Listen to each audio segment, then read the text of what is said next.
Jean-Jacques Rousseau, Les Confessions, livre premier. Je forme une entreprise qui n'eut jamais d'exemple et dont l'exécution n'aura point d'imitateur. Je veux montrer à mes semblables un homme dans toute la vérité de la nature, et cet homme, ce sera moi. Moi seul. Je sens mon cœur, et je connais les hommes. Je ne suis fait comme aucun. De ceux que j'ai vus, j'ose croire n'être fait comme aucun de ceux qui existent. Si je ne vaux pas mieux, au moins je suis autre. Si la nature a bien ou mal fait de briser le moule dans lequel elle m'a jeté, c'est ce dont on ne peut juger qu'après m'avoir lu. Que la trompette du jugement dernier sonne quand elle voudra, je viendrai ce livre à la main me présenter devant le souverain juge. Je dirai hautement, voilà ce que j'ai fait, ce que j'ai pensé, ce que je fus. J'ai dit le bien et le mal avec la même franchise. Je n'ai rien tu de mauvais, rien ajouté de bon. Et s'il m'est arrivé d'employer quelque ornement indifférent, ce n'a jamais été que pour remplir un vide occasionné par mon défaut de mémoire. J'ai pu supposer vrai ce que je savais avoir pu l'être, jamais ce que je savais être faux.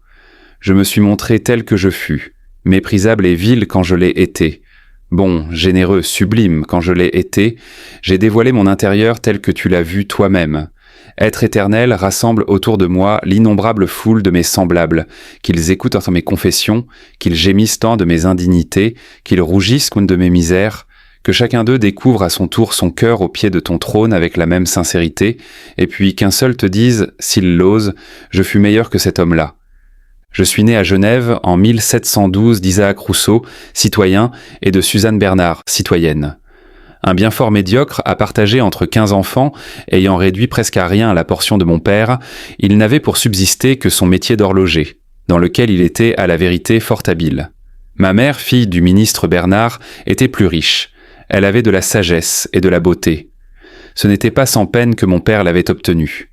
Leurs amours avaient commencé presque avec leur vie.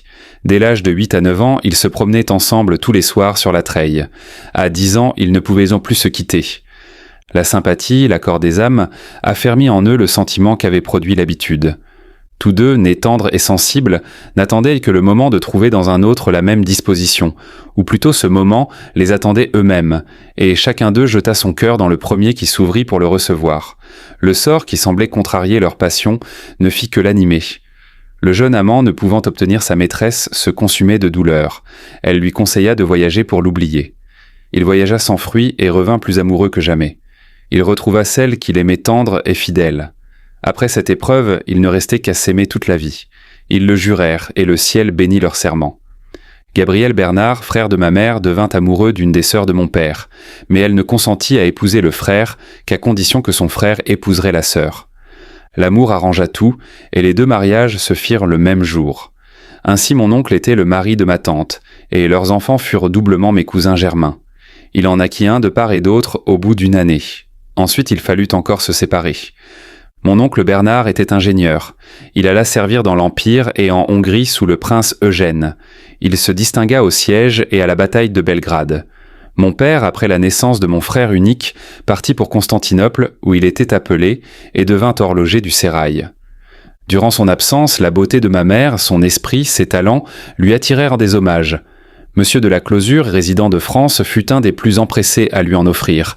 Il fallait que sa passion fût vive, puisque au bout de 30 ans, je l'ai vue s'attendrir en me parlant d'elle. Ma mère avait plus que de la vertu pour s'en défendre. Elle aimait tendrement son mari. Elle le pressa de revenir. Il quitta tout et revint. Je fus le triste fruit de ce retour. 10 mois après, je naquis infirme et malade. Je coûtai la vie à ma mère, et ma naissance fut le premier de mes malheurs. Je n'ai pas su comment mon père supporta cette perte, mais je sais qu'il ne s'en consola jamais. Il croyait la revoir en moi, sans pouvoir oublier que je la lui avais ôtée. Jamais il ne m'embrassa que je ne sentisse à ses soupirs, à ses convulsives étreintes, qu'un regret amer se mêlait à ses caresses. Elle n'en était en que plus tendre. Quand il me disait « Jean-Jacques, parlons de ta mère », je lui disais « Eh bien ». Mon père, nous allons donc pleurer. Et ce mot seul lui tirait déjà des larmes. Ah, disait-il en gémissant, rends-la-moi, console-moi d'elle, remplis le vide qu'elle a laissé dans mon âme. T'aimerais-je ainsi, si tu n'étais que mon fils? 40 ans après l'avoir perdu, il est mort dans les bras d'une seconde femme, mais le nom de la première à la bouche et son image au fond du cœur. Tels furent les auteurs de mes jours. De tous les dons que le ciel leur avait départis, un cœur sensible est le seul qu'ils me laissèrent, mais il avait fait leur bonheur et fit tous les malheurs de ma vie. J'étais né presque mourant. On espérait peu de me conserver. J'apportais le germe d'une incommodité que les ans ont renforcée et qui maintenant ne me donne quelquefois des relâches que pour me laisser souffrir plus cruellement d'une autre façon.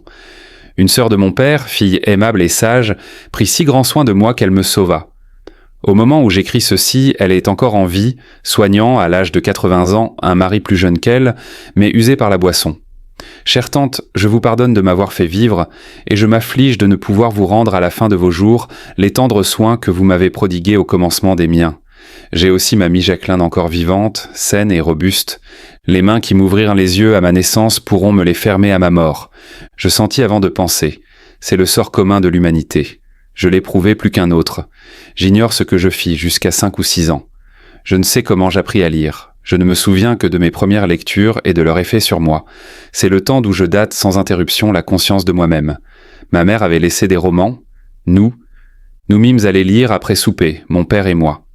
Il n'était question d'abord que de m'exercer à la lecture par des livres amusants, mais bientôt l'intérêt devint si vif que nous lisions tour à tour sans relâche et passions les nuits à cette occupation.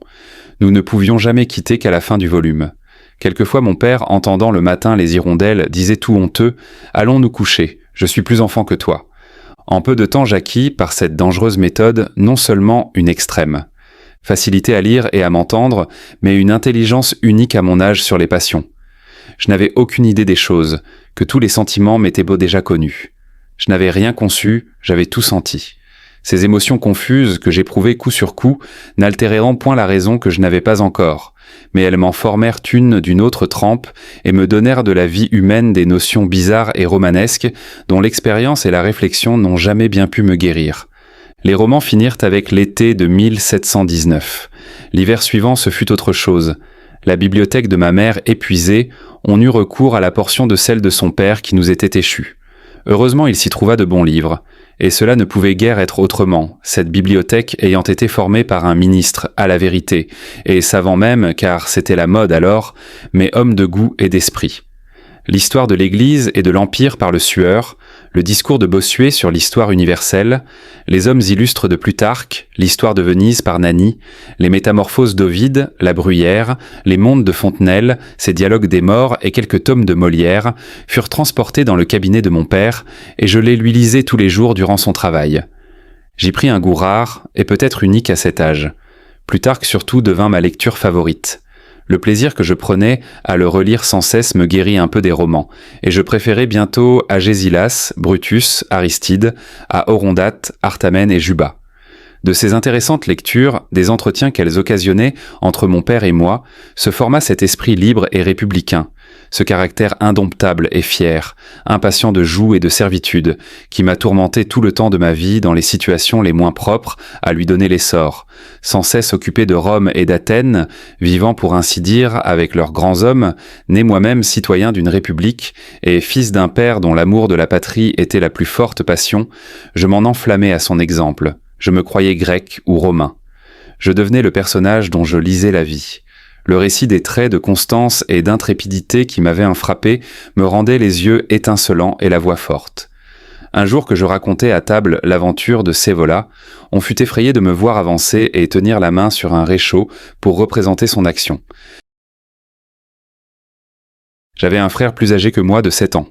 Il apprenait la profession de mon père. L'extrême affection qu'on avait pour moi le faisait un peu négliger, et ce n'est pas cela que j'approuve. Son éducation se sentit de cette négligence. Il prit le train du libertinage, même avant l'âge d'être un vrai libertin. On le mit chez un autre maître, d'où il faisait des escapades comme il en avait fait de la maison paternelle. Je ne le voyais presque point. À peine puis-je dire avoir fait connaissance avec lui. Mais je ne laissais pas de l'aimer tendrement, et il m'aimait autant qu'un polisson peut aimer quelque chose. Je me souviens qu'une fois que mon père le châtiait, rudement et avec colère, je me jetai impétueusement entre eux deux, l'embrassant étroitement. Je le couvris ainsi de mon corps, recevant les coups qui lui étaient vent portés, et je m'obstinai si bien dans cette attitude qu'il fallut enfin que mon père lui fît grâce, soit désarmé par mes cris et mes larmes, soit pour ne pas me maltraiter plus que lui. Enfin mon frère tourna si mal qu'il s'enfuit et disparut tout à fait. Quelque temps après, on sut qu'il était en Allemagne. Il n'écrivit pas une seule fois. On n'a plus eu de ses nouvelles depuis ce temps-là. Et voilà comment je suis demeuré fils unique.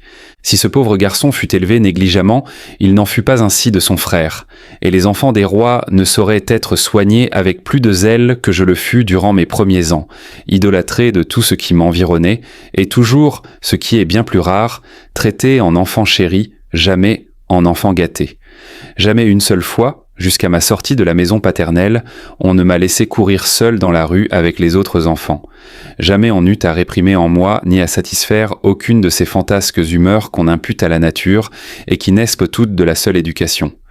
J'avais les défauts de mon âge. J'étais babillard, gourmand, quelquefois menteur. J'aurais volé des fruits, des bonbons, de la mangeaille, mais jamais je n'ai pris plaisir à faire du mal, du dégât, à charger les autres, à tourmenter de pauvres animaux. Je me souviens pourtant d'avoir une fois pissé dans la marmite d'une de nos voisines, appelée Madame Clos, tandis qu'elle était aux prêches. J'avoue même que ce souvenir me fait encore rire, parce que Madame Clos, bonne femme au demeurant, était bien la vieille et la plus grognon que je connus de ma vie. Voilà la courte et véridique histoire de tous mes méfaits enfantins. Comment serais-je devenu méchant quand je n'avais sous les yeux que des exemples de douceur et autour de moi que les meilleurs gens du monde? Mon père, ma tante, mes parents, nos amis, nos voisins, tout ce qui m'environnait ne m'obéissait pas à la vérité, mais m'aimait, et moi je les aimais de même. Mes volontés étaient ainsi peu excitées et si peu contrariées qu'il ne me venait pas dans l'esprit d'en avoir. Je puis jurer que, jusqu'à mon asservissement sous un maître, je n'ai pas su ce que c'était qu'une fantaisie. Or le temps que je passais à lire ou écrire auprès de mon père, et celui où mamie me menait promener, j'étais toujours avec ma tante, à la voir broder, à l'entendre chanter, assis ou debout à côté d'elle. Et j'étais content. Son enjouement, sa douceur, sa figure agréable m'ont laissé de si fortes impressions que je vois encore son air, son regard, son attitude. Je me souviens de ses petits propos caressants. Je dirais comment elle était vêtue et coiffée, sans oublier les 2 crochets que ses cheveux noirs faisaient sur ses tempes selon la mode de ce temps-là. Je suis persuadé que je lui dois le goût ou plutôt la passion pour la musique, qui ne s'est bien développée en moi que longtemps après. Elle savait une quantité prodigieuse d'airs et de chansons qu'elle chantait avec un filet de voix fort douce. La sérénité d'âme de cette excellente fille éloignait d'elle et de tout ce qui l'environnait la rêverie et la tristesse. L'attrait que son chant avait pour moi fut tel que non seulement plusieurs de ses chansons me sont toujours restées dans la mémoire, mais qu'il m'en revient même, aujourd'hui que je l'ai perdue, qui, totalement oubliée depuis mon enfance, se retrace à mesure que je vieillis, avec un charme que je ne puis exprimer. Dirait-on que moi, vieux radoteur, rongé de soucis et de peines, je me surprends quelquefois à pleurer comme un enfant, en marmottant ces petits airs d'une voix déjà cassée et tremblante. Il y en a un surtout qui m'est bien revenu tout entier quant à l'air, mais la seconde moitié des paroles s'est constamment refusée à tous mes efforts pour me la rappeler, quoiqu'il m'en reviennent confusément les rimes. Voici le commencement et ce que j'ai pu me rappeler du reste. Tircis, je n'ose écouter ton chalumeau sous l'ormeau, car on en cause déjà dans notre hameau. Un berger, s'engager, sans danger, et toujours l'épine est sous la rose. Je cherche où est le charme attendrissant que mon cœur trouve à cette chanson. C'est un caprice auquel je ne comprends rien, mais il m'est de toute impossibilité de la chanter jusqu'à la fin, sans être arrêté par mes larmes. J'ai 100 fois projeté d'écrire à Paris pour faire chercher le reste des paroles, si tant est que quelqu'un les connaisse encore. Mais je suis presque sûr que le plaisir que je prends à me rappeler cet air s'évanouirait en partie, si j'avais la preuve que d'autres que ma pauvre tante Suzon l'ont chanté. Telles furent les premières affections de mon entrée à la vie. Ainsi commençait à se former ou à se montrer en moi ce cœur à la fois si fier et si tendre, ce caractère efféminé mais pourtant indomptable, qui flottant toujours entre la faiblesse et le courage, entre la mollesse et la vertu, m'a jusqu'au bout mis en contradiction avec moi-même et a fait que l'abstinence et la jouissance, le plaisir et la sagesse m'ont également échappé. Ce train d'éducation fut interrompu par un accident dont les suites ont influé sur le reste de ma vie. Mon père eut un démêlé avec un monsieur Gautier, capitaine en France et apparenté dans le conseil. Ce Gautier, homme insolent et lâche, saigna du nez et, pour se venger, accusa mon père d'avoir mis l'épée à la main dans la ville. Mon père, qu'on voulut envoyer en prison, s'obstinait à vouloir que, selon la loi, l'accusateur y entrât aussi bien que lui. N'ayant pu l'obtenir, il aima mieux sortir de Genève et s'expatrier pour le reste de sa vie que de céder sur un point où l'honneur et la liberté lui paraissaient peu compromis. Je restai sous la tutelle de mon oncle Bernard, alors employé aux fortifications de Prince-sur-Genève. Sa fille aînée était morte, mais il avait un fils de même âge que moi. Nous fûmes mis ensemble à bosser en pension chez le ministre Lambertier, pour y apprendre, avec le latin, tout le menu fatras dont on l'accompagne sous le nom d'éducation. 2 ans passés au village adoucirent un peu mon âpreté romaine, et me ramenèrent à l'état d'enfant. À Genève, où l'on ne m'imposait rien, j'aimais l'application, la lecture. C'était presque mon seul amusement. À bosser, le travail me fit aimer les jeux qui lui servaient d'eux. Relâche. La campagne était pour moi si nouvelle que je ne pouvais me lasser d'en jouir. Je pris pour elle un goût si vif qu'il n'a jamais pu s'éteindre. Le souvenir des jours heureux que j'y ai passés m'a fait regretter son séjour et ses plaisirs dans tous les âges, jusqu'à celui qui m'y a ramené. Monsieur Lambertier était un homme fort raisonnable, qui sans négliger notre instruction ne nous chargeait point de devoirs extrêmes. La preuve qu'il s'y prenait bien est que, malgré mon aversion pour la gêne, je ne me suis jamais rappelé avec dégoût mes heures d'études et que, si je n'appris pas de lui beaucoup de choses, ce que j'appris, je l'appris sans peine et n'en ai rien oublié. La simplicité de cette vie champêtre me fit un bien d'un prix inestimable, en ouvrant mon cœur à l'amitié. Jusqu'alors, je n'avais connu que des sentiments élevés, mais imaginaires. L'habitude de vivre ensemble dans un état paisible m'unit tendrement à mon cousin Bernard. En peu de temps, j'eus pour lui des sentiments plus affectueux que ceux que j'avais eus pour mon frère, et qui ne se sont jamais effacés. C'était un grand garçon fort efflanqué, fort fluet, aussi doux d'esprit que faible de corps, et qui n'abusait pas trop de la prédilection qu'on avait pour lui dans la maison, comme fils de mon tuteur. Nos travaux, nos amusements, nos goûts étaient bons les mêmes. Nous étions seuls, nous étions de même âge, chacun des deux avait besoin d'un camarade. Nous séparer était, en quelque sorte, nous anéantir. Quoique nous eussions peu d'occasion de faire preuve de notre attachement l'un pour l'autre, il était extrême. Et non seulement nous ne pouvions vivre un instant séparés, mais nous n'imaginions pas que nous puissions jamais l'être.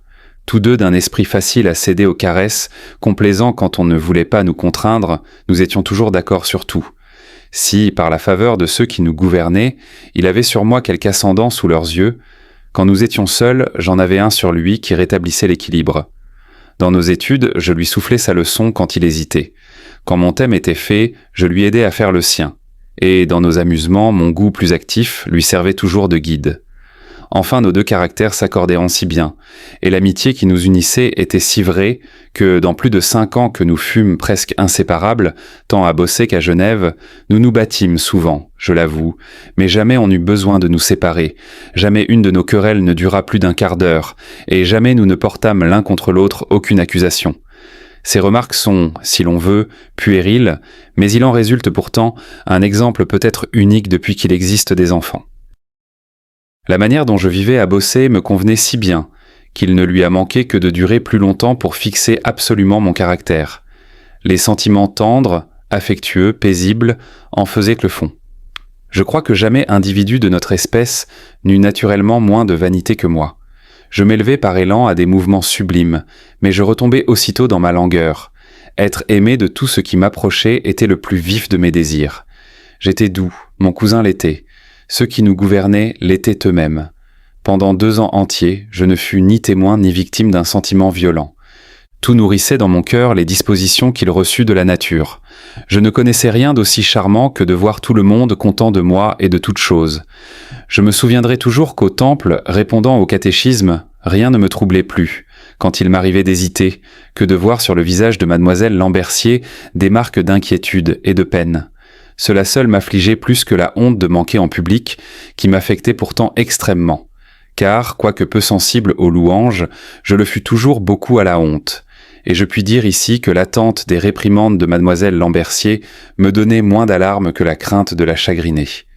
Cependant, elle ne manquait pas au besoin de sévérité, non plus que son frère, mais comme cette sévérité, presque toujours juste, n'était jamais emportée, je m'en affligeais et ne m'en mutinais point. J'étais plus fâché de déplaire que d'être puni, et le signe du mécontentement m'était plus cruel que la peine afflictive.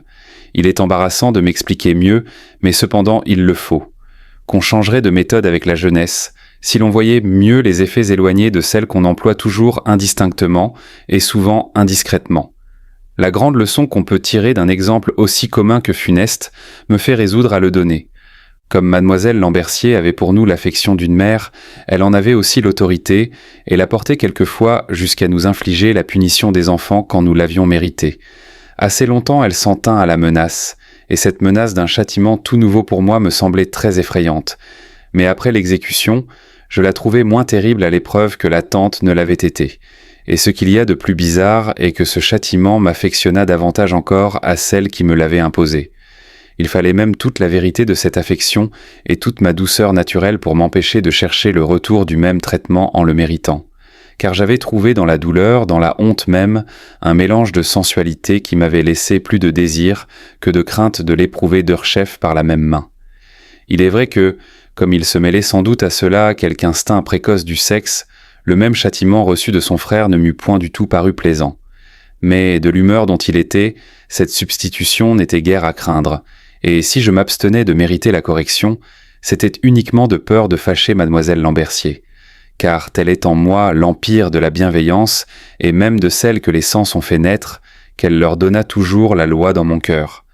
Cette récidive, que j'éloignais sans la craindre, arriva sans qu'il y eût de ma faute, c'est-à-dire de ma volonté, et j'en profitai, je puis dire, en sûreté de conscience. Mais cette seconde fois fut aussi la dernière, car mademoiselle Lambercier, s'étant aperçue à quelques signes que ce châtiment n'allait pas à son but, déclara qu'elle y renonçait et qu'il la fatiguait trop. Nous avions jusque-là couché dans sa chambre, et même en hiver quelquefois dans son lit. 2 jours après, on nous fit coucher dans une autre chambre, et j'eus désormais l'honneur, dont je me serais bien passé, d'être traité par elle en grand garçon. Qui croirait que ce châtiment d'enfant, reçu à 8 ans par la main d'une fille de 30, a décidé de mes goûts, de mes désirs, de mes passions, de moi pour le reste de ma vie, et cela précisément dans le sens contraire à ce qui devait s'en suivre naturellement? En même temps que mes sens furent allumés, mes désirs prirent si bien le change que, bornés à ce que j'avais éprouvé, ils ne s'avisèrent point de chercher autre chose. Avec un sang brûlant de sensualité presque dès ma naissance, je me conservai pur de toute souillure jusqu'à l'âge où les tempéraments les plus froids et les plus tardifs se développent. Tourmenté longtemps sans savoir de quoi, je dévorais d'un œil ardent les belles personnes. Mon imagination me les rappelait sans cesse, uniquement pour les mettre en œuvre à ma mode et en faire autant de demoiselles Lambercier. Même après l'âge nubile, ce goût bizarre, toujours persistant et porté jusqu'à la dépravation, jusqu'à la folie, m'a conservé les mœurs honnêtes qu'il semblerait avoir dû m'ôter. Si jamais éducation fut modeste et chaste, c'est assurément celle que j'ai reçue. Mes 3 tantes n'étaient pas seulement des personnes d'une sagesse exemplaire, mais d'une réserve que depuis longtemps les femmes ne connaissent plus.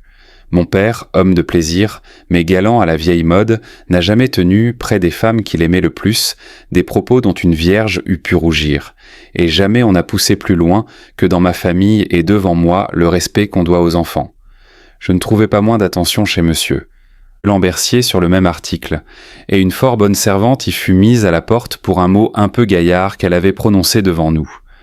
Non seulement je n'eus jusqu'à mon adolescence aucune idée distincte de l'union des sexes, mais jamais cette idée confuse ne s'offrit à moi que sous une image odieuse et dégoûtante. J'avais pour les filles publiques une horreur qui ne s'est jamais effacée. Je ne pouvais voir un débauché sans dédain, sans effroi même, car mon aversion pour la débauche allait jusque-là, depuis qu'allant un jour au petit Saconnex par un chemin creux, je vis, des 2 côtés, des cavités dans la terre, où l'on me dit que ces gens-là faisaient leurs accouplements.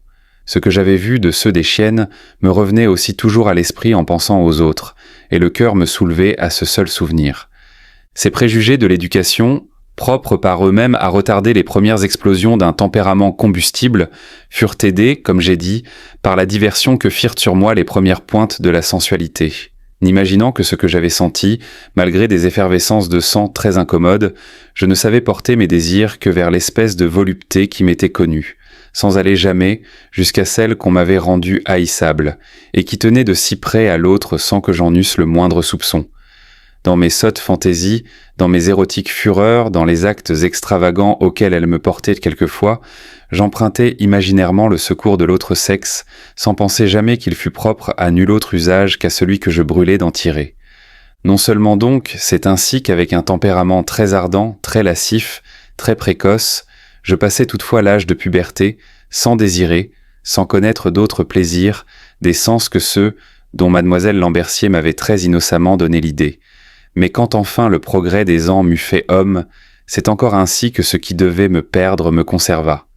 Mon ancien goût d'enfant, au lieu de s'évanouir, s'associa tellement à l'autre que je ne pus jamais l'écarter des désirs allumés par mes sens. Et cette folie, jointe à ma timidité naturelle, m'a toujours rendu très peu entreprenant près des femmes, faute d'oser tout dire ou de pouvoir tout faire, l'espèce de jouissance dont l'autre n'était pour moi que le dernier terme ne pouvant être usurpé par celui qui la désire, ni deviné par celle qui peut l'accorder. J'ai ainsi passé ma vie à convoiter et me taire auprès des personnes que j'aimais le plus. N'osant jamais déclarer mon goût, je l'amusais du moins par des rapports qui m'en conservaient l'idée. Être au genou d'une maîtresse impérieuse, obéir à ses ordres, avoir des pardons à lui demander, étaient pour moi de très douces jouissances. Et plus ma vive imagination m'enflammait le sang, plus j'avais l'air d'un amant transi. On conçoit que cette manière de faire l'amour n'amène pas des progrès bien rapides, et n'est pas fort dangereuse à la vertu de celles qui en sont l'objet. J'ai donc fort peu possédé, mais je n'ai pas laissé de jouir beaucoup à ma manière, c'est-à-dire par l'imagination. Voilà comment mes sens, d'accord avec mon humeur timide et mon esprit romanesque, m'ont conservé des sentiments purs et des mœurs honnêtes par les mêmes goûts qui, peut-être avec un peu plus d'effronterie, m'auraient déplongé dans les plus brutales voluptés. J'ai fait le premier pas et le plus pénible dans le labyrinthe obscur et fangeux de mes confessions. Ce n'est pas ce qui est criminel qui coûte le plus à dire, c'est ce qui est ridicule et honteux. Dès à présent je suis sûr de moi. Après ce que je viens d'oser dire, rien ne peut plus m'arrêter. On peut juger de ce qu'ont pu me coûter de semblables aveux, sur ce que, dans tout le cours de ma vie, emporté quelquefois près de celle que j'aimais par les fureurs d'une passion qui m'ôtait la faculté de voir, d'entendre, hors de sens et saisi d'un tremblement convulsif dans tout mon corps, jamais je n'ai pu prendre sur moi de leur déclarer ma folie et d'implorer d'elles, dans la plus intime familiarité, la seule faveur qui manquait aux autres. Cela ne m'est jamais arrivé qu'une fois dans l'enfance avec une enfant de mon âge, encore fut celle qui en fit la première proposition. En remontant de cette sorte aux premières traces de mon être sensible, je trouve des éléments qui, semblant quelquefois incompatibles, n'ont pas laissé de s'unir pour produire avec force un effet uniforme et simple. Et j'en trouve d'autres qui, les mêmes en apparence, ont formé par le concours de certaines circonstances de si différentes combinaisons qu'on n'imaginerait jamais qu'ils eussent entre eux aucun rapport. Qui croirait, par exemple, qu'un des ressorts les plus vigoureux de mon âme fût trempé dans la même source d'où la luxure et la mollesse ont coulé dans mon sang? Sans quitter le sujet dont je viens de parler, on en va voir sortir une impression bien différente. J'étudiais un jour seul ma leçon dans la chambre contiguë à la cuisine. La servante avait mis sécher à la plaque les peignes de mademoiselle Lambercier. Quand elle revint les prendre, il s'en trouva un dont tout un côté de dent était brisé. À qui s'en prendre de ce dégât? Personne autre que moi n'était entré dans la chambre. On m'interroge. Je nie d'avoir touché le peigne. Monsieur et mademoiselle Lambercier se réunissent, m'exhortent, me pressent, me menacent. Je persiste avec opiniâtreté, mais la conviction était trop forte. Elle l'emporta sur toutes mes protestations, quoique ce fût la première fois qu'on m'eût trouvé tant d'audace à mentir. La chose fut prise au sérieux, elle méritait de l'être. La méchanceté, le mensonge, l'obstination parurent également dignes de punition. Mais pour le coup, ce ne fut pas par mademoiselle Lambercier qu'elle me fut infligée. On écrivit à mon oncle Bernard. Il vint. Mon pauvre cousin était chargé d'un autre délit, non moins grave. Nous fûmes enveloppés dans la même exécution. Elle fut terrible. Quand, cherchant le remède dans le mal même, on eût voulu pour jamais amortir mes sens dépravés, on aurait pu mieux s'y prendre. Aussi me laissèrent-ils en repos pour longtemps. On ne put m'arracher l'aveu qu'on exigeait. Repris à plusieurs fois et mis dans l'état le plus affreux, je fus inébranlable. J'aurais souffert la mort, et j'y étais résolu. Il fallut que la force même cédât au diabolique entêtement d'un enfant, car on n'appela pas autrement ma constance. Enfin je sortis de cette cruelle épreuve en pièces, mais triomphant. Il y a maintenant près de 50 ans de cette aventure, et je n'ai pas peur d'être puni de rechef pour le même fait. Eh bien, je déclare à la face du ciel que j'en étais innocent, que je n'avais ni cassé ni touché le peigne, que je n'avais pas approché de la plaque, et que je n'y avais pas même songé. Qu'on ne me demande pas comment le dégât se fit, je l'ignore et ne le puis comprendre. Ce que je sais très certainement, c'est que j'en étais innocent. Qu'on se figure un caractère timide et docile dans la vie ordinaire, mais ardent, fier, indomptable dans les passions. Un enfant toujours gouverné par la voie de la raison, toujours traité avec douceur, équité, complaisance, qui n'avait pas même l'idée de l'injustice, et qui pour la première fois en éprouve une si terrible de la part précisément des gens qu'il chérit et qu'il respecte le plus. Quel renversement d'idées, quel désordre de sentiments, quel bouleversement dans son cœur, dans sa cervelle, dans tout son petit être intelligent et moral. Je dis qu'on s'imagine tout cela s'il est possible, car pour moi je ne me sens pas capable de démêler, de suivre la moindre trace de ce qui se passait alors en moi. Je n'avais pas encore assez de raison pour sentir combien les apparences me condamnaient et pour me mettre à la place des autres. Je me tenais à la mienne, et tout ce que je sentais, c'était la rigueur d'un châtiment effroyable pour un crime que je n'avais pas commis. La douleur du corps, quoique vive, m'était peu sensible. Je ne sentais que l'indignation, la rage, le désespoir. Mon cousin, dans un cas à peu près semblable, et qu'on avait puni d'une faute involontaire comme d'un acte prémédité, se mettait en fureur à mon exemple, et se montait, pour ainsi dire, à mon unisson. Tous deux dans le même lit, nous nous embrassions avec des transports convulsifs, nous étouffions, et quand nos jeunes cœurs un peu soulagés pouvaient exhaler leur colère, nous nous levions sur notre séant, et nous nous mettions tous deux à crier 100 fois de toute notre force, « Carnifex ! Carnifex, carnifex. » Je sens en écrivant ceci que mon pouls s'élève encore. Ces moments me seront toujours présents, quand je vivrai 100 000 ans. Ce premier sentiment de la violence et de l'injustice est resté si profondément gravé dans mon âme que toutes les idées qui s'y rapportent me rendent ma première émotion. Et ce sentiment, relatif à moi dans son origine, a pris une telle consistance en lui-même et s'est tellement détaché de tout intérêt personnel que mon cœur s'enflamme au spectacle ou au récit de toute action injuste, quel qu'en soit l'objet et en quelque lieu qu'elle se commette, comme si l'effet en retombait sur moi. Quand je lis les cruautés d'un tyran féroce, les subtiles noirceurs d'un fourbe de prêtre, je partirai volontiers pour aller poignarder ces misérables, dussé-je 100 fois y périr. Je me suis souvent mis en nage à poursuivre à la course ou à coups de pierre un coq, une vache, un chien, un animal que je voyais en tourmenter un autre, uniquement parce qu'il se sentait le plus fort.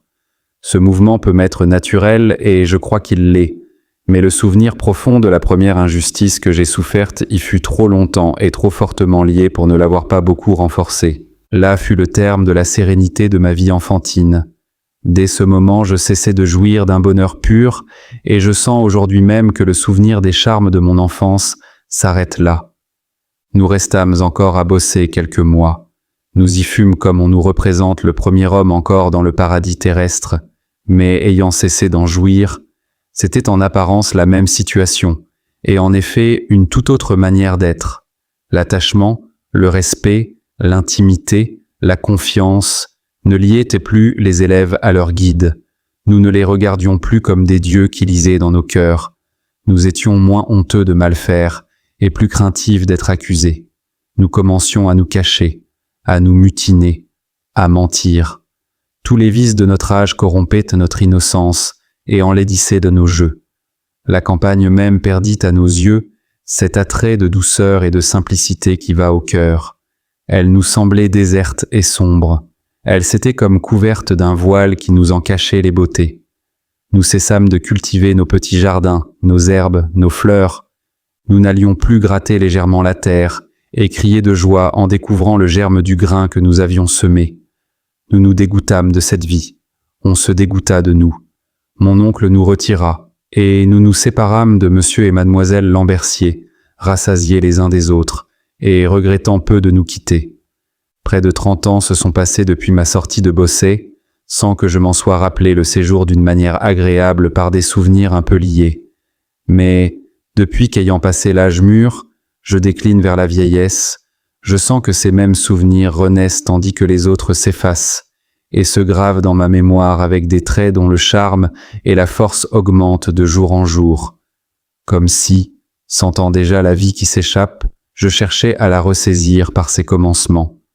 Les moindres faits de ce temps-là me plaisent par cela seul qu'ils sont de ce temps-là. Je me rappelle toutes les circonstances des lieux, des personnes, des heures. Je vois la servante ou le valet agissant dans la chambre, une hirondelle entrant par la fenêtre, une mouche se poser sur ma main tandis que je récitais ma leçon.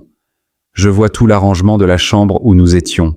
Le cabinet de Monsieur Lambercier à main droite, une estampe représentant tous les papes, un baromètre, un grand calendrier, des framboisiers qui, d'un jardin fort élevé dans lequel la maison s'enfonçait sur le derrière, venaient ombrager la fenêtre et passaient quelquefois jusqu'en dedans.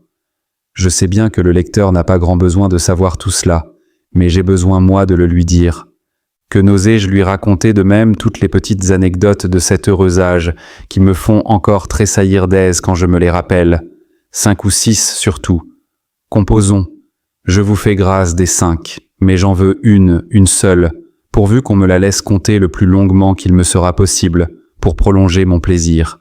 Si je ne cherchais que le vôtre, je pourrais choisir celle du derrière de mademoiselle Lambercier, qui, par une malheureuse culbute au bas du pré, fut étalée tout en plein devant le roi de Sardaigne à son passage. Mais celle du noyer de la terrasse est plus amusante pour moi qui fus acteur, au lieu que je ne fus que spectateur de la culbute. Et j'avoue que je ne trouvais pas le moindre mot pour rire à un accident qui, bien que comique en lui-même, m'alarmait pour une personne que j'aimais comme une mère, et peut-être plus. Ô vous, lecteurs curieux de la grande histoire du noyer de la terrasse, écoutez-en l'horrible tragédie et vous abstenez de frémir si vous pouvez. Il y avait, hors la porte de la cour, une terrasse à gauche en entrant, sur laquelle on allait souvent s'asseoir l'après-midi, mais qui n'avait point d'ombre.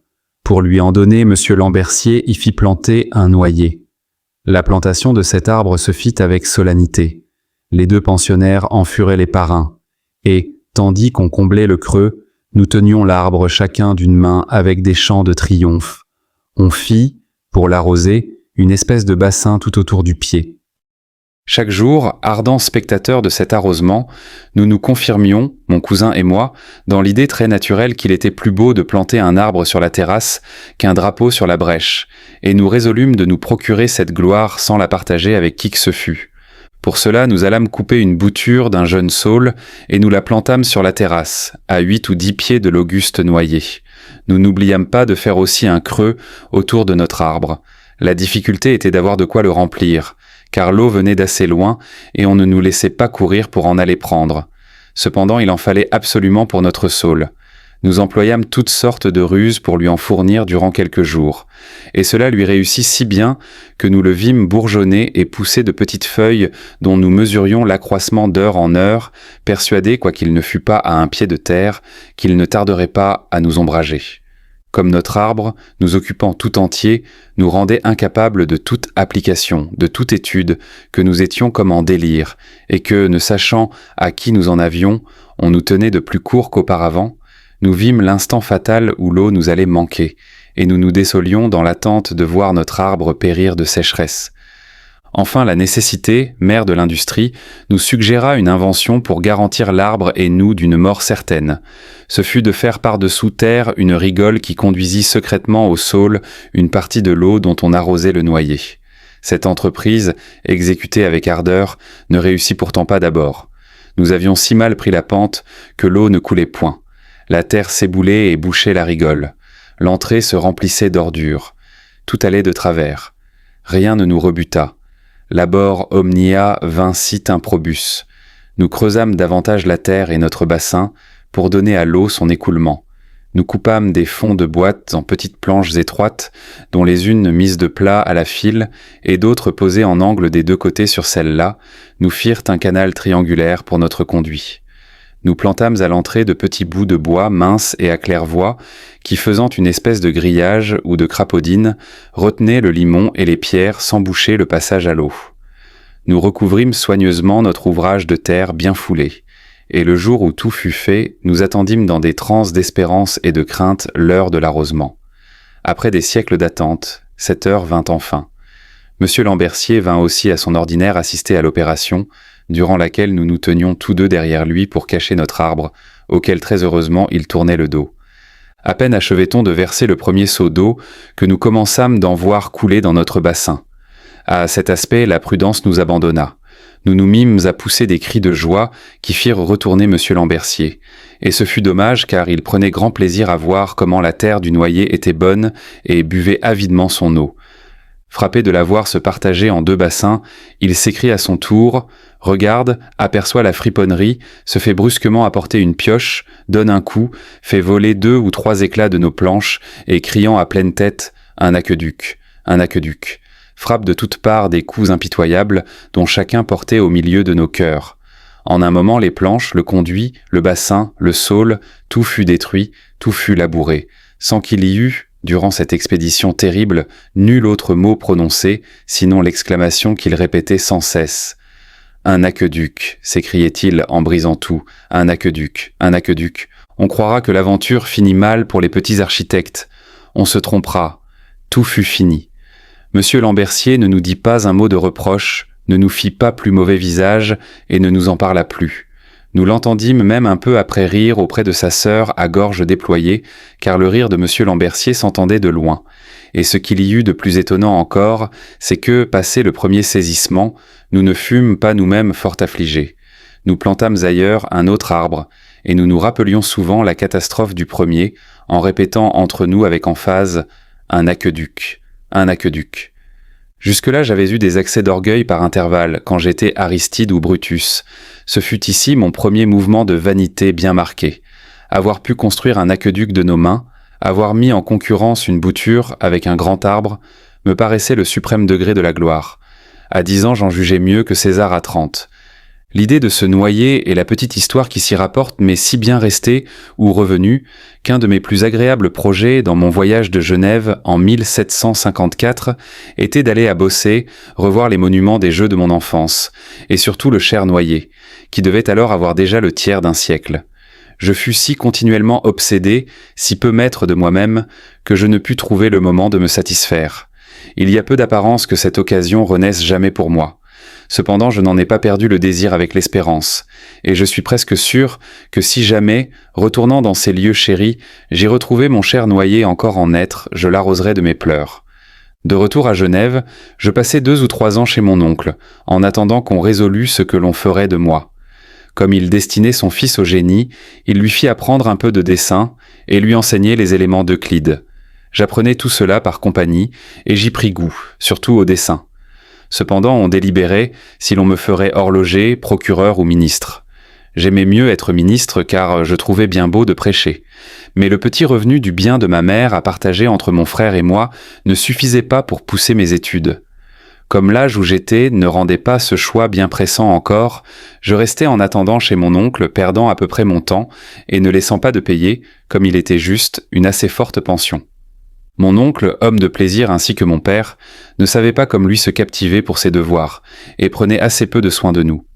Ma tante était une dévote un peu piétiste, qui aimait mieux chanter les psaumes que veiller à notre éducation. On nous laissait presque une liberté entière, dont nous n'abusâmes jamais. Toujours inséparables, nous nous suffisions l'un à l'autre.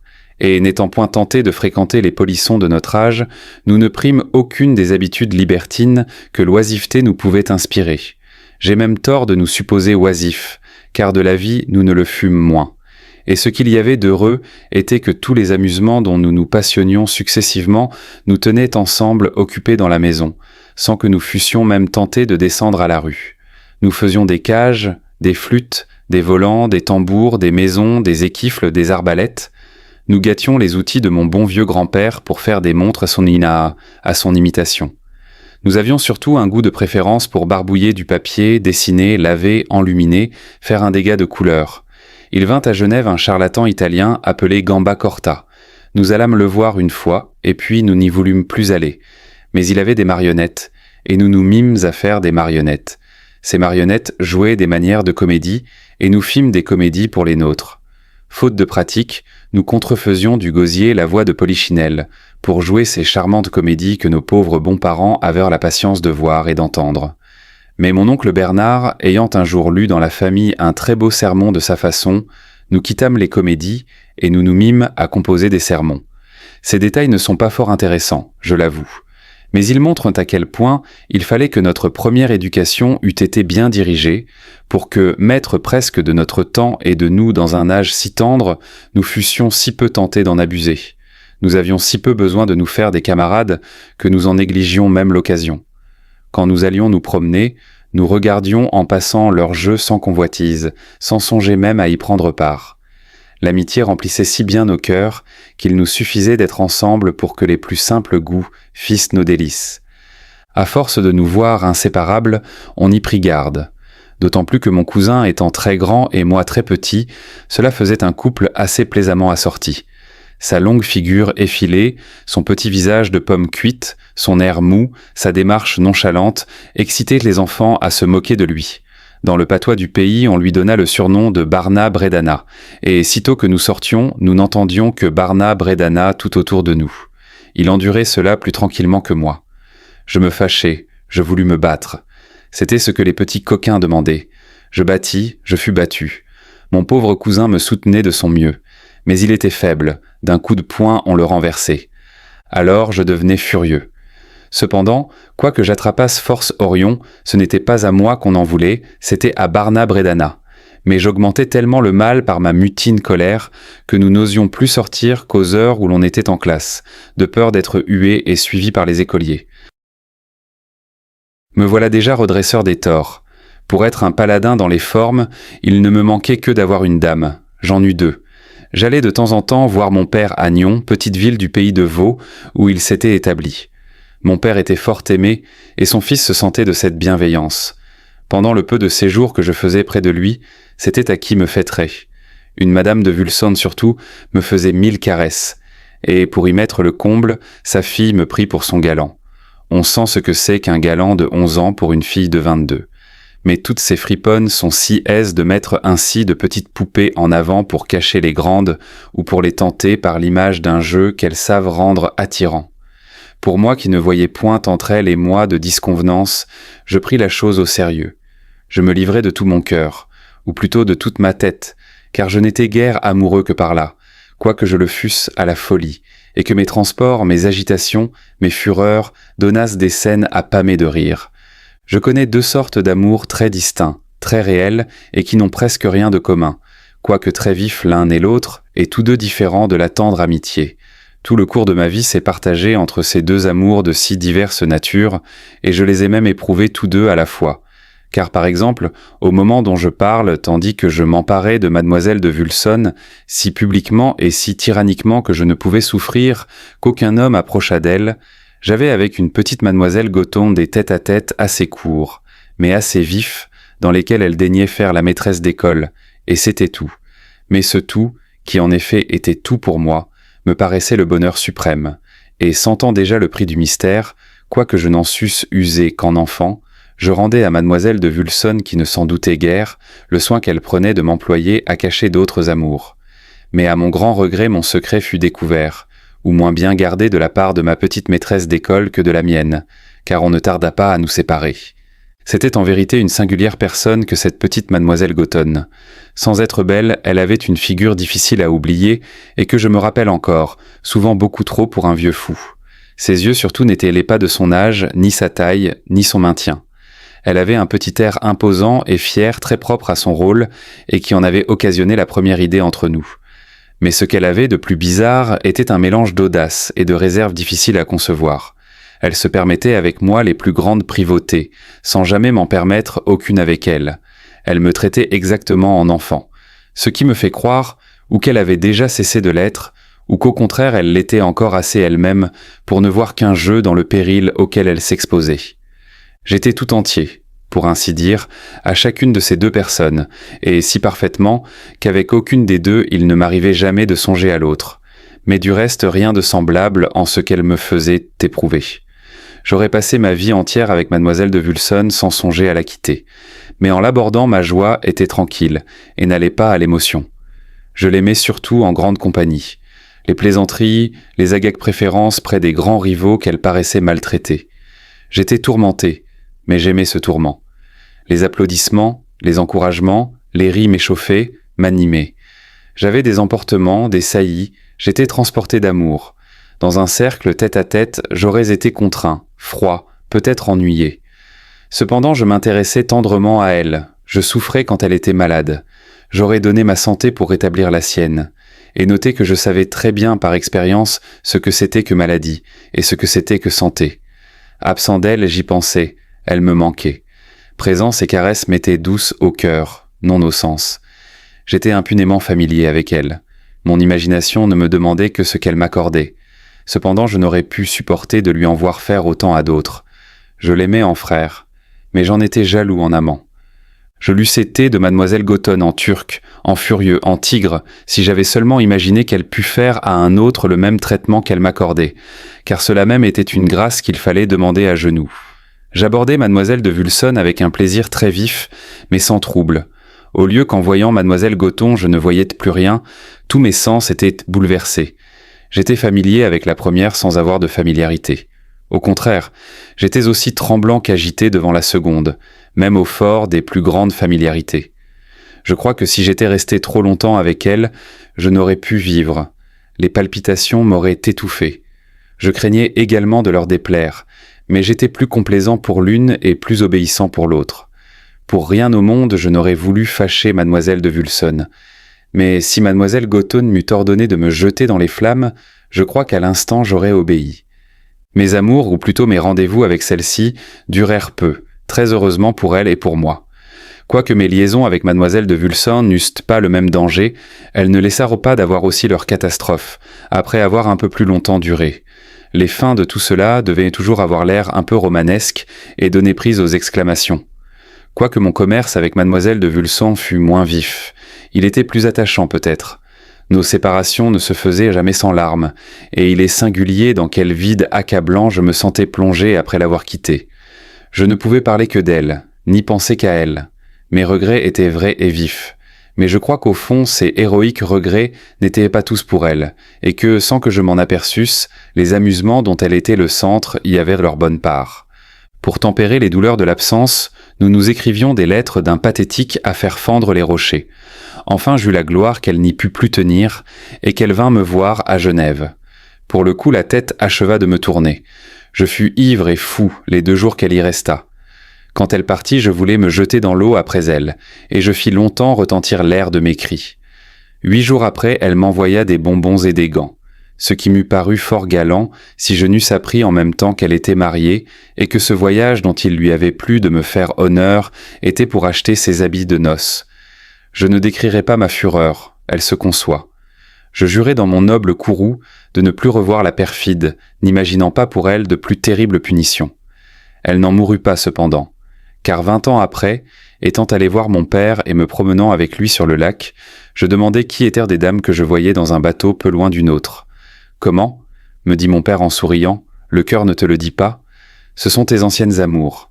C'est madame Christin, c'est mademoiselle de Vulson. » Je tressaillis à ce nom presque oublié, mais je dis au batelier de changer de route, ne jugeant pas, quoique j'eusse assez beau jeu pour prendre alors ma revanche, que ce fut la peine d'être parjure et de renouveler une querelle de 20 ans avec une femme de 40.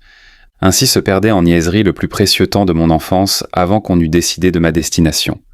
Après de longues délibérations pour suivre mes dispositions naturelles, on prit enfin le parti pour lequel j'en avais le moins, et l'on me mit chez M. Masseron, greffier de la ville, pour apprendre sous lui, comme disait M. Bernard, l'utile métier de grappignan. Ce surnom me déplaisait souverainement. L'espoir de gagner force écus par une voie ignoble flattait peu mon humeur hautaine. L'occupation me paraissait ennuyeuse, insupportable. L'assiduité, l'assujettissement achevèrent de m'en rebuter, et je n'entrai jamais au greffe qu'avec une horreur qui croissait de jour en jour. Monsieur Masseron, de son côté, peu content de moi, me traitait avec mépris, me reprochant sans cesse mon engourdissement, ma bêtise, me répétant tous les jours que mon oncle l'avait assuré que je savais, tandis que dans le vrai, je ne savais rien, qu'il lui avait promis un joli garçon et qu'il ne lui avait donné qu'un âne. Enfin, je fus renvoyé du greffe ignominieusement pour mon ineptie, et il fut prononcé par les clercs de monsieur Masseron que je n'étais bon qu'à mener la lime. Ma vocation ainsi déterminée, je fus mis en apprentissage, non toutefois chez un horloger, mais chez un graveur. Les dédains du greffier m'avaient extrêmement humilié, et j'obéis sans murmure. Mon maître, Monsieur Ducomen, était un jeune homme rustre et violent qui vint à bout, en très peu de temps, de ternir tout l'éclat de mon enfance, d'abrutir mon caractère aimant et vif, et de me réduire, par l'esprit ainsi que par la fortune, à mon véritable état d'apprenti. Mon latin, mes antiquités, mon histoire, tout fut pour longtemps oublié. Je ne me souvenais pas même qu'il y eût eu des Romains au monde. Mon père, quand je l'allais voir, ne trouvait plus en moi son idole. Je n'étais plus pour les dames le galant Jean-Jacques, et je sentais si bien moi-même que monsieur et mademoiselle Lambercier n'auraient plus reconnu en moi leur élève, que j'eus honte de me représenter à eux, et ne les ai plus revus depuis lors. Les goûts les plus vils, la plus basse polissonnerie succédèrent à mes aimables amusements, sans m'en laisser même la moindre idée. Il faut que, malgré l'éducation la plus honnête, j'eusse un grand penchant à dégénérer, car cela se fit très rapidement sans la moindre peine, et jamais César si précoce ne devint si promptement Laridon. Le métier ne me déplaisait pas en lui-même. J'avais un goût vif pour le dessin, le jeu du burin m'amusait assez, et comme le talent du graveur pour l'horlogerie est très borné, j'avais l'espoir d'en atteindre la perfection. J'y serais parvenu peut-être si la brutalité de mon maître et la gêne excessive ne m'avaient rebuté du travail. Je lui dérobais mon temps pour l'employer en occupations du même genre, mais qui avaient pour moi l'attrait de la liberté. Je gravais des espèces de médailles pour nous servir, à moi et à mes camarades, d'ordre de chevalerie. Mon maître me surprit à ce travail de contrebande et me roua de coups, disant que je m'exerçais à faire de la fausse monnaie parce que nos médailles avaient les armes de la République. Je puis bien jurer que je n'avais nulle idée de la fausse monnaie et très peu de la véritable. Je savais mieux comment se faisaient les arts romains que nos pièces de 3 sous. La tyrannie de mon maître finit par me rendre insupportable le travail que j'aurais aimé et par me donner des vices que j'aurais haïs tels que le mensonge, la fainéantise, le vol. Rien ne m'a mieux appris la différence qu'il y a de la dépendance filiale à l'esclavage servile que le souvenir des changements que produisit en moi cette époque. Naturellement timide et honteux, je n'eus jamais plus d'éloignement pour aucun défaut que pour l'effronterie. Mais j'avais joui d'une liberté honnête, qui seulement s'était restreinte jusque-là par degrés, et s'évanouit enfin tout à fait. J'étais hardi chez mon père, libre chez monsieur Lambercier, discret chez mon oncle. Je devins craintif chez mon maître, et dès lors je fus un enfant perdu. Accoutumé à une égalité parfaite avec mes supérieurs dans la manière de vivre, à ne pas connaître un plaisir qui ne fût à ma portée, à ne pas voir un mets dont je n'eusse ma part, à n'avoir pas un désir que je ne témoignasse, à mettre enfin tous les mouvements de mon cœur sur mes lèvres.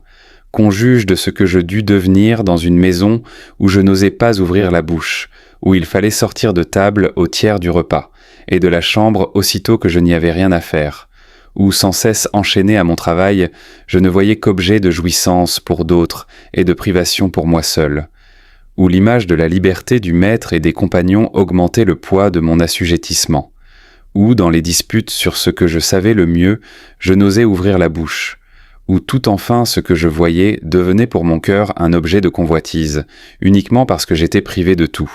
Adieu l'aisance, la gaieté, les mots heureux qui jadis, souvent dans mes fautes, m'avaient fait échapper au châtiment. Je ne puis me rappeler sans rire qu'un soir chez mon père, étant condamné pour quelque espièglerie à m'aller coucher sans souper, et passant par la cuisine avec mon triste morceau de pain, je vis et flairai le rôti tournant à la broche. On était autour du feu. Il fallut en passant saluer tout le monde. Quand la ronde fut faite, lorgnant du coin de l'œil ce rôti, qui avait si bonne mine et qui sentait si bon, je ne pus m'abstenir de lui faire aussi la révérence et de lui dire d'un ton piteux « Adieu, rôti ». Cette saillie de naïveté parut si plaisante qu'on me fit rester à souper. Peut-être eût-elle eu le même bonheur chez mon maître, mais il est sûr qu'elle ne m'y serait pas venue ou que je n'aurais osé m'y livrer. Voilà comment j'appris à convoiter en silence, à me cacher, à dissimuler, à mentir et à dérober enfin. Fantaisie qui jusqu'alors ne m'était pas venue et dont je n'ai pu depuis lors bien me guérir. La convoitise et l'impuissance mènent toujours là. Voilà pourquoi tous les laquais sont fripons, et pourquoi tous les apprentis doivent l'être, mais dans un état égal et tranquille, où tout ce qu'ils voient est à leur portée, ces derniers perdent en grandissant ce honteux penchant. N'ayant pas eu le même avantage, je n'en ai pu tirer le même profit. Ce sont presque toujours de bons sentiments mal dirigés qui font faire aux enfants le premier pas vers le mal. Malgré les privations et les tentations continuelles, j'avais demeuré plus d'1 an chez mon maître sans pouvoir me résoudre à rien prendre, pas même des choses à manger. Mon premier vol fut une affaire de complaisance, mais il ouvrit la porte à d'autres qui n'avaient pas une si louable fin. Il y avait chez mon maître un compagnon appelé Monsieur Véra, dont la maison, dans le voisinage, avait un jardin assez éloigné qui produisait de très belles asperges. Il prit envie à Monsieur Véra, qui n'avait pas beaucoup d'argent, de voler à sa mère des asperges dans leur primeur et de les vendre pour faire quelques bons déjeuners. Comme il ne voulait pas s'exposer lui-même et qu'il n'était pas fort ingambe, il me choisit pour cette expédition. Après quelques cajoleries préliminaires, qui me gagnèrent d'autant mieux que je n'en voyais pas le but, il me la proposa comme une idée qui lui venait sur le champ. Je disputai beaucoup, il insista. Je n'ai jamais pu résister aux caresses, je me rendis. J'allais tous les matins moissonner les plus belles asperges. Je les portais au mollard, où quelques bonnes femmes, qui voyaient que je venais de les voler, me le disaient pour les avoir à meilleur compte. Dans ma frayeur, je prenais ce qu'elles voulaient me donner. Je le portais à Monsieur Véra.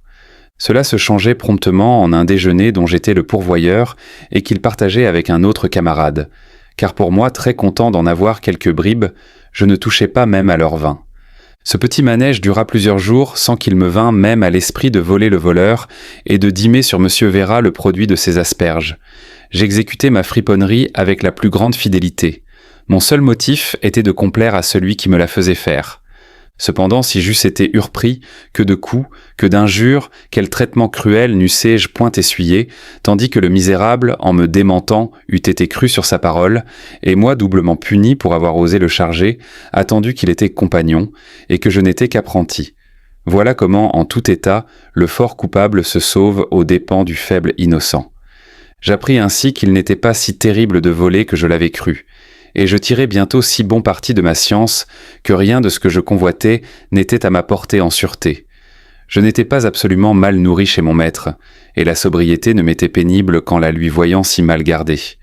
L'usage de faire sortir de table les jeunes gens quand on y sert ce qui les tente le plus me paraît très bien entendu pour les rendre aussi friands que fripons.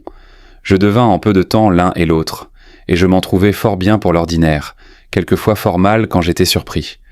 Un souvenir qui me fait frémir encore et rire tout à la fois est celui d'une chasse aux pommes qui me coûta cher. Ces pommes étaient au fond d'une dépense qui, par une jalousie élevée, recevait du jour de la cuisine. Un jour que j'étais seul dans la maison, je montai sur la maie pour regarder dans le jardin des Hespérides ce précieux fruit dont je ne pouvais approcher. J'allais chercher la broche pour voir si elle y pourrait atteindre, elle était trop courte. Je l'allongeai par une autre petite broche qui servait pour le menu gibier, car mon maître aimait la chasse. Je piquai plusieurs fois sans succès. Enfin, je sentis avec transport que j'amenais une pomme. Je tirai très doucement. Déjà la pomme touchait à la jalousie. J'étais prêt à la saisir. Qui dira ma douleur? La pomme était trop grosse, elle ne put passer par le trou. Que d'invention ne mis-je point en usage pour la tirer? Il fallut trouver des supports pour tenir la broche en état, un couteau assez long pour fendre la pomme, une latte pour la soutenir. À force d'adresse et de temps, je parvins à la partager, espérant tirer ensuite les pièces l'une après l'autre. Mais à peine furent-elles séparées qu'elles tombèrent toutes deux dans la dépense. Lecteur pitoyable, partagez mon affliction. Je ne perdis point courage, mais j'avais perdu beaucoup de temps. Je craignais d'être surpris. Je renvoie au lendemain une tentative plus heureuse et je me remets à l'ouvrage tout aussi tranquillement que si je n'avais rien fait, sans songer aux 2 témoins indiscrets qui déposaient contre moi dans la dépense. Le lendemain, retrouvant l'occasion belle, je tente un nouvel essai. Je monte sur mes tréteaux, j'allonge la broche, je l'ajuste, j'étais prêt à piquer. Malheureusement, le dragon ne dormait pas. Tout à coup, la porte de la dépense s'ouvre. Mon maître en sort, croise les bras, me regarde et me dit « Courage !» La plume me tombe des mains. Bientôt, à force d'essuyer de mauvais traitements, j'y devins moins sensible. Ils me parurent enfin une sorte de compensation du vol qui me mettait en droit de le continuer. Au lieu de retourner les yeux en arrière et de regarder la punition, je les portais en avant et je regardais la vengeance. Je jugeais que me battre comme fripon, c'était m'autoriser à l'être.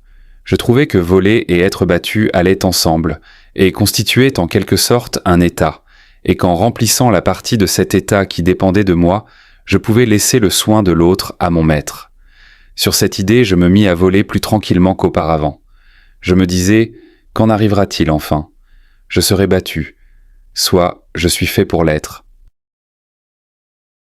J'aime à manger sans être avide, je suis sensuel et non pas gourmand.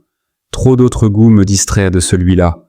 Je ne me suis jamais occupé de ma bouche que quand mon cœur était oisif, et cela m'est si rarement arrivé dans ma vie que je n'ai guère eu le temps de songer aux bons morceaux. Voilà pourquoi je ne bornais pas longtemps ma friponnerie aux comestibles. Je l'étendis bientôt à tout ce qui me tentait. Et si je ne devins pas un voleur en forme, c'est que je n'ai jamais été beaucoup tenté d'argent. Dans le cabinet commun, mon maître avait un autre cabinet à part, qui fermait à clé. Je trouvai le moyen d'en ouvrir la porte et de la refermer sans qu'il y parût. Là, je mettais à contribution ces bons outils, ces meilleurs dessins, ces empreintes, tout ce qui me faisait envie et qui l'affectait d'éloigner de moi.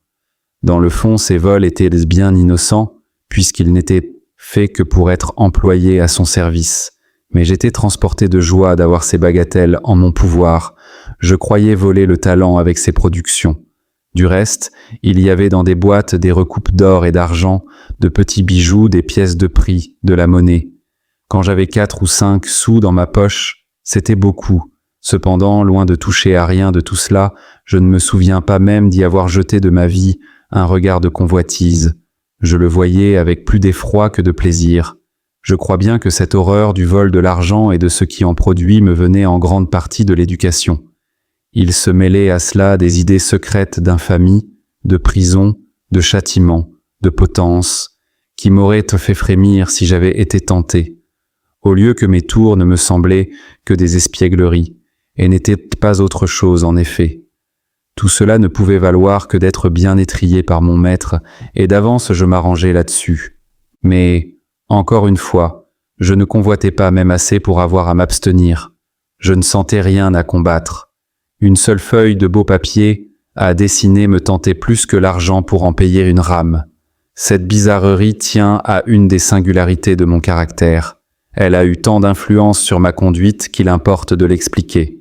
J'ai des passions très ardentes, et tandis qu'elles m'agitent, rien n'égale mon impétuosité. Je ne connais plus ni ménagement, ni respect, ni crainte, ni bienséance. Je suis cynique, effronté, violent, intrépide. Il n'y a ni honte qui m'arrête, ni danger qui m'effraie. Or, le seul objet qui m'occupe, l'univers n'est plus rien pour moi. Mais tout cela ne dure qu'un moment, et le moment qui suit me jette dans l'anéantissement. Prenez-moi dans le calme, je suis l'indolence et la timidité même. Tout m'effarouche, tout me rebute. Une mouche en volant me fait peur. Un mot à dire, un geste à faire, épouvante ma paresse. La crainte et la honte me subjuguent à tel point que je voudrais m'éclipser aux yeux de tous les mortels. S'il faut agir, je ne sais que faire. S'il faut parler, je ne sais que dire. Si l'on me regarde, je suis décontenancé. Quand je me passionne, je sais trouver quelquefois ce que j'ai à dire. Mais dans les entretiens ordinaires, je ne trouve rien, rien du tout. Ils me sont insupportables par cela seul que je suis obligé de parler. Ajoutez qu'aucun de mes goûts dominants ne consiste en choses qui s'achètent. Il ne me faut que des plaisirs purs, et l'argent les empoisonne tous. J'aime par exemple ceux de la table, mais, ne pouvant souffrir ni la gêne de la bonne compagnie ni la crapule du cabaret, je ne puis les goûter qu'avec un ami, car seul, cela ne m'est pas possible. Mon imagination s'occupe alors d'autre chose, et je n'ai pas le plaisir de manger. Si mon sang allumé me demande des femmes, mon cœur ému me demande encore plus de l'amour. Des femmes à prix d'argent perdraient pour moi tout leur charme. Je doute même s'il serait en moi d'en profiter. Il en est ainsi de tous les plaisirs à m'apporter. S'ils ne sont gratuits, je les trouve insipides. J'aime les seuls biens qui ne sont à personne qu'au premier qui sait les goûter. Jamais l'argent ne me parut une chose aussi précieuse qu'on la trouve. Bien plus, il ne m'a même jamais paru fort commode. Il n'est bon à rien par lui-même, il faut le transformer pour en jouir. Il faut acheter, marchander, souvent être dupe, bien payé, être mal servi. Je voudrais une chose bonne dans sa qualité. Avec mon argent, je suis sûr de l'avoir mauvaise. J'achète cher un œuf frais, il est vieux. Un beau fruit, il est vert. Une fille, elle est gâtée. J'aime le bon vin, mais où en prendre? Chez un marchand de vin. Comme que je fasse, il m'empoisonnera. Veux-je absolument être bien servi?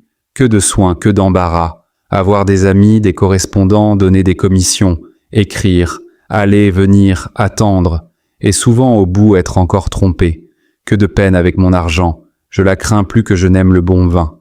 1000 fois durant mon apprentissage et depuis, je suis sorti dans le dessein d'acheter quelques friandises.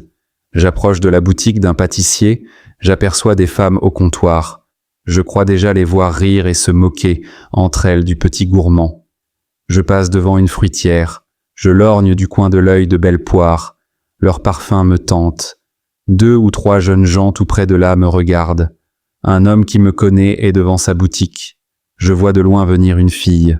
N'est-ce point la servante de la maison? Ma vue courte me fait 1000 illusions. Je prends tous ceux qui passent pour des gens de ma connaissance. Partout je suis intimidé, retenu par quelque obstacle. Mon désir croît avec ma honte, et je rentre enfin comme un sot, dévoré de convoitise, ayant dans ma poche de quoi la satisfaire et n'ayant osé rien acheter. J'entrerai dans les plus insipides détails si je suivais dans l'emploi de mon argent, soit par moi, soit par d'autres, l'embarras, la honte, la répugnance, les inconvénients, les dégoûts de toute espèce que j'ai toujours éprouvés. À mesure qu'avançant dans ma vie, le lecteur prendra connaissance de mon humeur, il sentira tout cela sans que je m'apesantisse à le lui dire. Cela compris, on comprendra sans peine une de mes prétendues contradictions, celle d'allier une avarice presque sordide avec le plus grand mépris pour l'argent. C'est un meuble pour moi si peu commode que je ne m'avise pas même de désirer celui que je n'ai pas, et que quand j'en ai je le garde longtemps sans le dépenser, faute de savoir l'employer à ma fantaisie. Mais l'occasion commode et agréable se présente-t-elle, j'en profite si bien que ma bourse se vide avant que je m'en sois aperçu. Du reste, ne cherchez pas en moi le tic des avares, celui de dépenser pour l'ostentation. Tout au contraire, je dépense en secret et pour le plaisir. Loin de me faire gloire de dépenser, je m'en cache. Je sens si bien que l'argent n'est pas à mon usage, que je suis presque honteux d'en avoir, encore plus de m'en servir. Si j'avais eu jamais un revenu suffisant pour vivre commodément, je n'aurais point été tenté d'être avare, j'en suis très sûr. Je dépenserai tout mon revenu sans chercher à l'augmenter. Mais ma situation précaire me tient en crainte. J'adore la liberté. J'abhorre la gêne, la peine, l'assujettissement. Tant que dure l'argent que j'ai dans ma bourse, il assure mon indépendance. Il me dispense de m'intriguer pour en trouver d'autres, nécessité que j'eus toujours en horreur. Mais de peur de le voir finir, je le chois. L'argent qu'on possède est l'instrument de la liberté. Celui qu'on pourchasse est celui de la servitude. Voilà pourquoi je sers bien et ne convoite rien. Mon désintéressement n'est donc que paresse. Le plaisir d'avoir ne vaut pas la peine d'acquérir, et ma dissipation n'est encore que paresse. Quand l'occasion de dépenser agréablement se présente, on ne peut trop la mettre à profit. Je suis moins tenté de l'argent que des choses, parce qu'entre l'argent et la possession désirée, il y a toujours un intermédiaire. Au lieu qu'entre la chose même et sa jouissance, il n'y en a point. Je vois la chose, elle me tente. Si je ne vois que le moyen de l'acquérir, il ne me tente pas.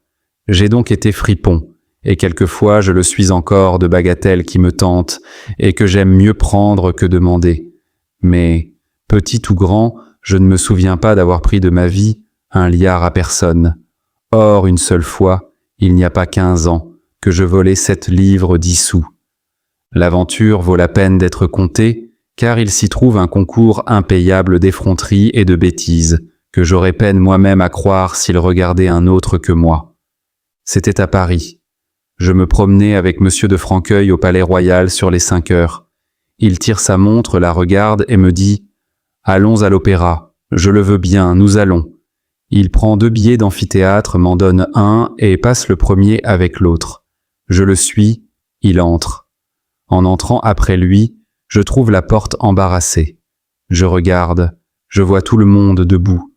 Je juge que je pourrais bien me perdre dans cette foule, ou du moins laisser supposer à monsieur de Franqueuil que j'y suis perdu.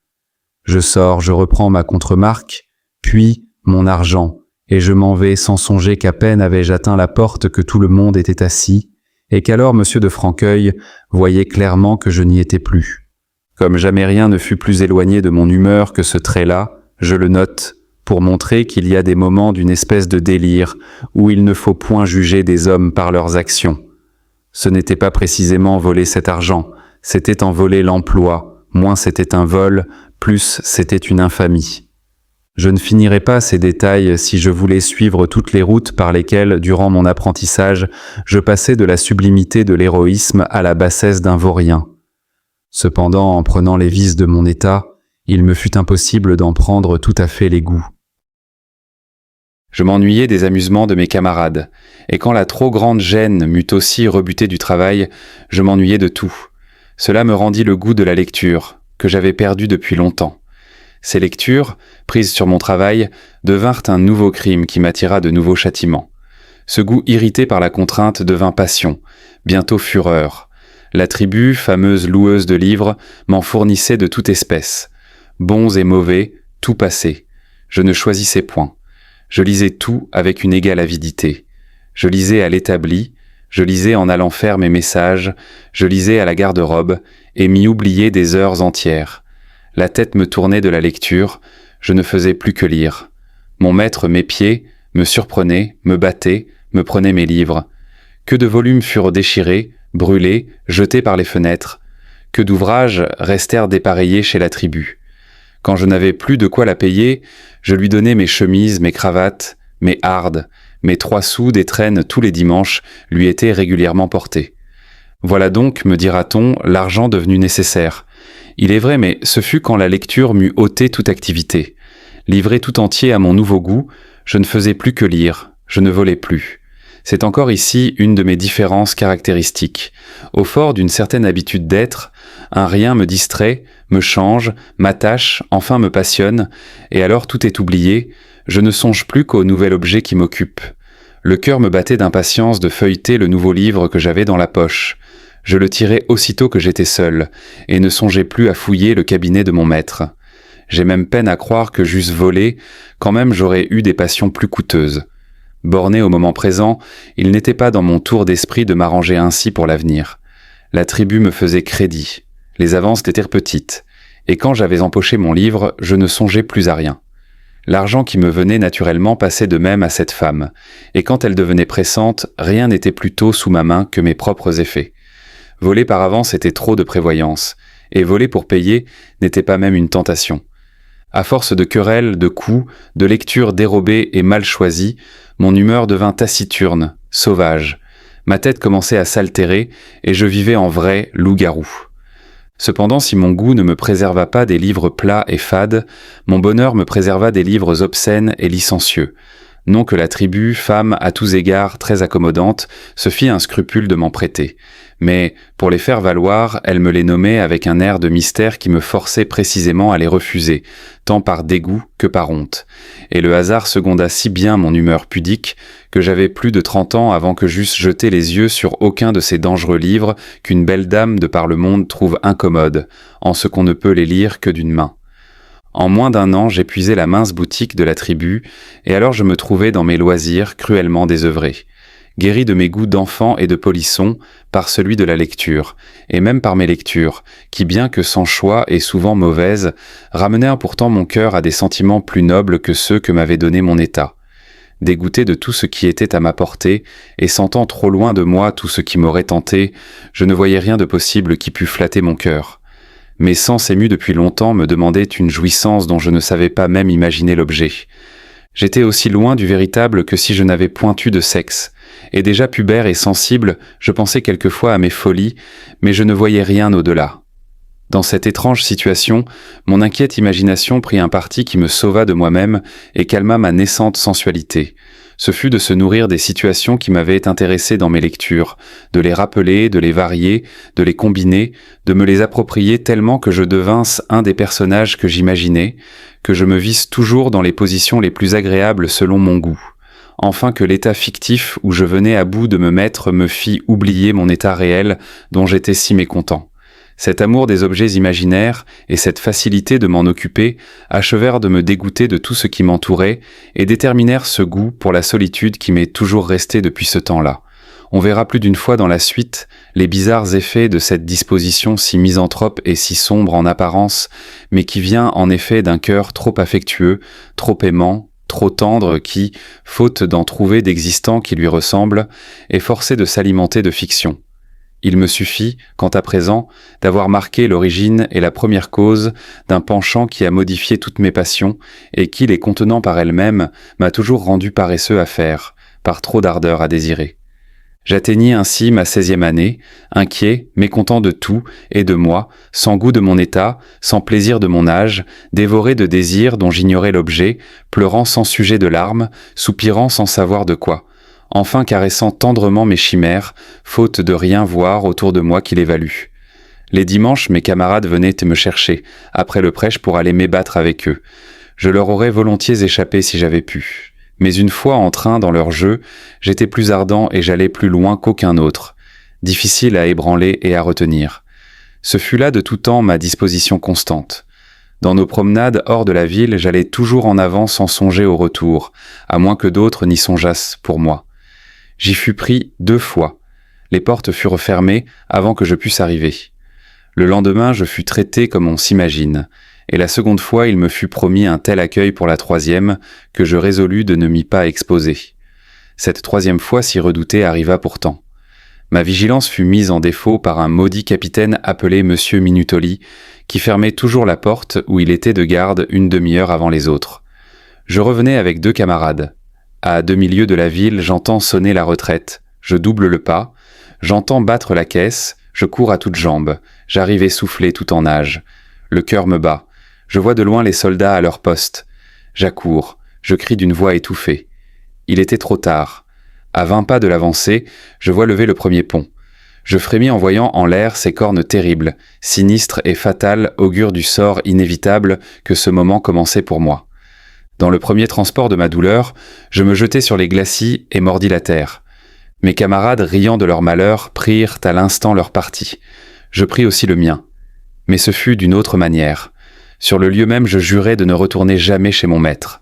Et le lendemain, quand à l'heure de la découverte, ils rentrèrent en ville, je leur dis adieu pour jamais, les priant seulement d'avertir en secret mon cousin Bernard de la résolution que j'avais prise, et du lieu où il pourrait me voir encore une fois. À mon entrée en apprentissage, étant plus séparé de lui, je le vis moins.